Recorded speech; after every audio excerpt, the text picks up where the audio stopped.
Welcome back to the Message Recap, where we discuss the messages that we talked about the previous Sunday. We are in a message series now, week 2 of This Changes Everything. Yes, it does. And the first week was Jesus, which Jesus changes everything. And this week... Also Jesus. Jesus changed... Wait a minute. Did we just get bait and switched? Like, I have a came thought. back for the same message? I wonder if the series should be called Jesus Changes Everything.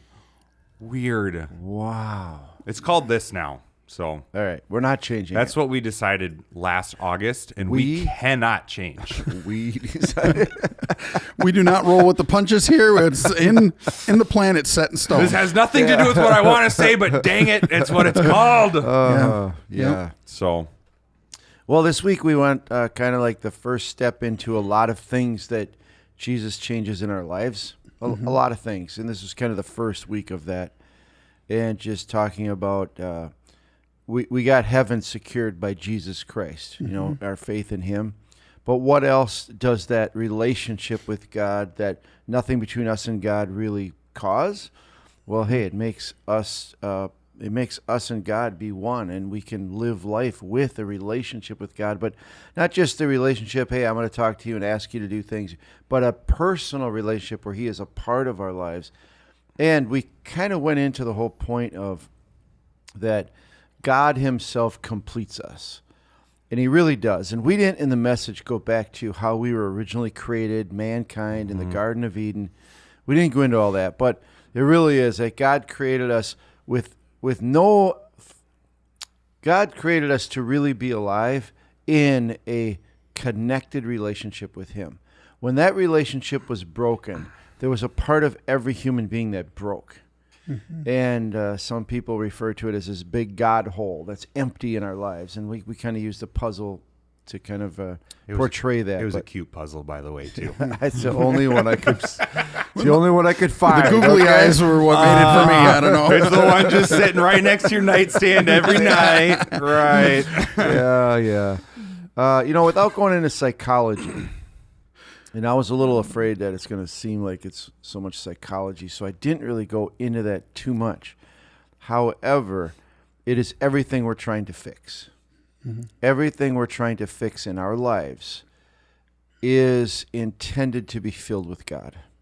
And I think we can go on, and we just scratch the surface every single week from here on. What we talk about, everything in the Bible and how we should live can all go back to this.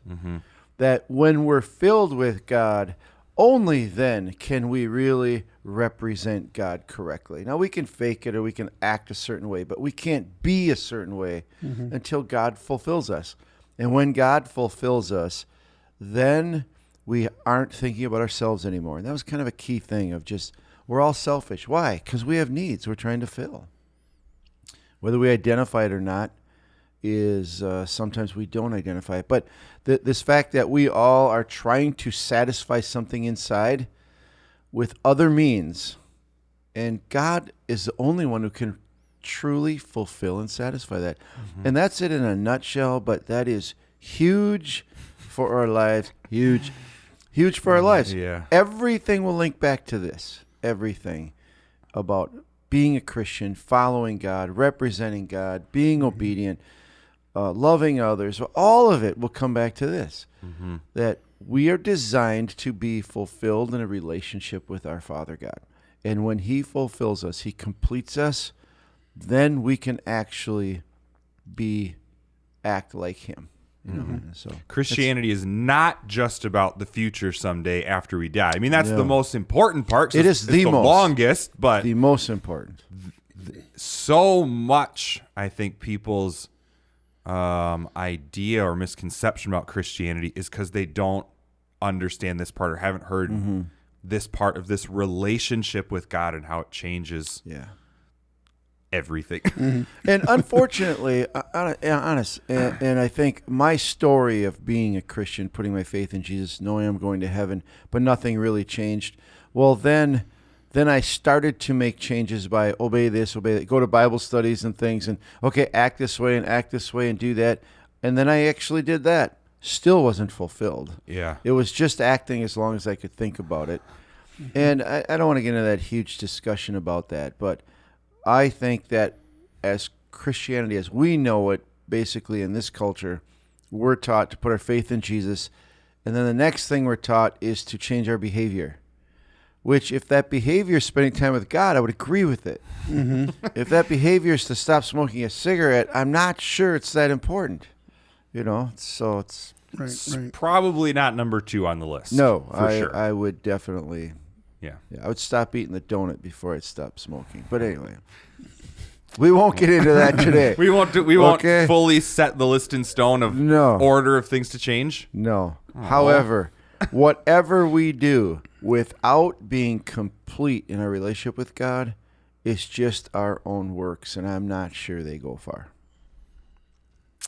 What if they're a launching point to do as we're growing in our relationship with God? I'm not sure if anybody, because we've talked about this a lot, Over and and we over. probably still haven't quite come eye to eye or been able to describe it the Yeah. best. Yeah. But the I'd fake it till you make it, whatever sort of thing. What if I'm a serial killer and I put my trust in Jesus and I don't feel like stopping. I don't want to stop killing people yet. Yeah. Okay, I probably shouldn't just go ahead and keep murdering anyway. Well, no, and the Bible tells us to not continually behave this way. I get that, and I know that. But we have to understand that not behaving a certain way or behaving a certain way is very good for us. It's God's will. There's no doubt about it. But if it's, and I think this is pretty clear in Scripture, if it's not coming from who we are changing, I'm not sure it has any eternal lasting value. Sure. Yeah. But is it good for life? Absolutely. Will you have less of a chance of getting lung cancer if you stop smoking cigarettes? I'm sure. Yeah. Yeah. But I'm not sure it has any long-lasting spiritual effects Yeah. if Sure. it's not from I'm fulfilled with God, therefore I can truly love others, give myself to others. It just seems so clear when you have those times where you just don't want nothing. God is enough. Now, I know we need to eat and all that stuff, but even then I would question, how much do we need to eat? We think we need to eat a lot more than we do. Is it a need? Yeah, Or a want? Eventually, but After not eating a lot of solid food for the last week, I need to eat more than I did. Okay. I was very hungry all of last week. yeah. So I don't know where the too much is, but I found the not enough. So As long as you found one of the barriers. All right, I got to find the other one now. Okay, we'll wrap this up with, Yeah. if every one of us as human beings, we are broken, and our relationship with God fulfills us, heals us, makes us whole.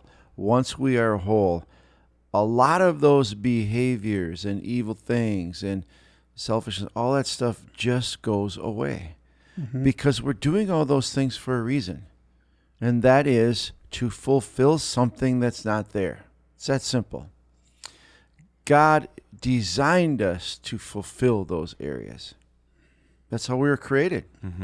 And when we're satisfied with a relationship with God and He fills us with a love that no other love can compare to, a security that nothing else matters, so overwhelmingly loved and secure and satisfied and full. The appetite, that's where Jesus is the bread and the water, hey, when the appetite in here is satisfied, we just live different. We do.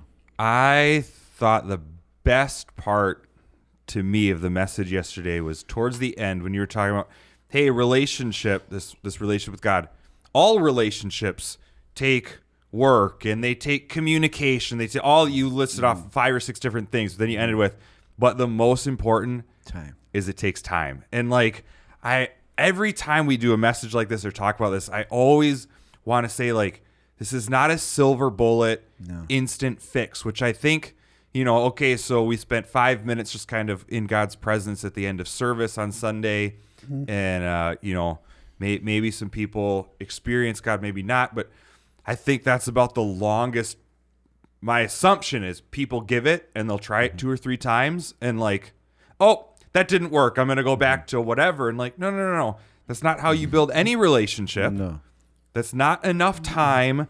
Of course it's awkward when you're just getting to know somebody, especially when you can't see or Physically. talk or have coffee together or whatever. Like, Yeah. I just don't think we're wired as people to take enough time to build that relationship. But I don't know. I always just get nervous like, oh yeah, I tried, it didn't work. Yeah, but did you really? And how long? And how dedicated were you? How much did you turn off your phone? Did you have the notepad to write down? You know, like, Yeah. did you sit there for 5 minutes and just say, nope, God's not real? That's probably And not. Jesus talks a couple times about seeking him. There's this definite, we have to go after him. It takes effort. It takes, make up our mind. I want to experience God. Not from God's side. No, he's here. Yep. We have to go, we're physical. He's spiritual. We have to turn off the physical noise so that we can connect spiritually with him. Sounds weird, but it works, and it's true, and it's what the way we're created is what God is. And someday we will see him face to face. We won't have to worry about all that. But right now, it takes seeking. It takes a desire. But I see all the other things that we do. I think if we took 10% of the energy we spend on filling these voids in our life in other ways and spent it on God, we'd be much more satisfied. The amount of energy and time and effort we spend on trying to satisfy these voids in our life is amazing. What would you say? Because I know when we've talked about the spending time with God thing, at least in my small groups with other people, a lot of times people brought up, hey, I've got ADD or ADHD sort of stuff. Like, my brain or whatever physically can't just sit for 20, 30 minutes and that's just not how it works for me. Yeah. What would you? I feel like I have that a little bit too. So I focus better by talking out loud. I think when I talk, because otherwise I get too distracted. I can't think in silence because my mind doesn't. But by speaking out loud, it helps my mind stay focused on what I'm doing. So it's really thinking, and it helps me stay there. So I sit and I talk to God. Father, I need you. I want to experience you. Out loud. Out loud. Out loud. Yeah. And that helps my brain stay focused because I'm talking. And Which yeah. also probably helps to be alone and have everything Yeah, off. you don't want to do that in front of people. Okay, that's not good. Carpooling to work. Oh God. Am I that bad of a driver? What? Or open your eyes, you're driving. Don't be the one driving the carpool. Yeah. I go back to a point where you were talking about people's effort to engage with God. And I tried it once, or I tried it 3 times, or whatever. The same goes the other way around. The more you've done it, the easier it becomes That is to great. connect. When Point. you're familiar. Yeah. Yeah. The easier Again, it is same to as a connect relationship. once you've connected. Yep. And every time it's cumulative. It gets easier and easier. It's more familiar. I know you, God. And there's just a familiarity. But like I did mention, I think, it's not one and done. This is something that is a relationship, like you were just mentioning. Yeah. It takes time, and you can't just leave a relationship, expect everything to be the same when you come back a year later. It's not. You kind of got to start over, It's, Yeah. Relationships are work. they are. They're effort. There's no doubt. Effort. Yeah, that's a better word.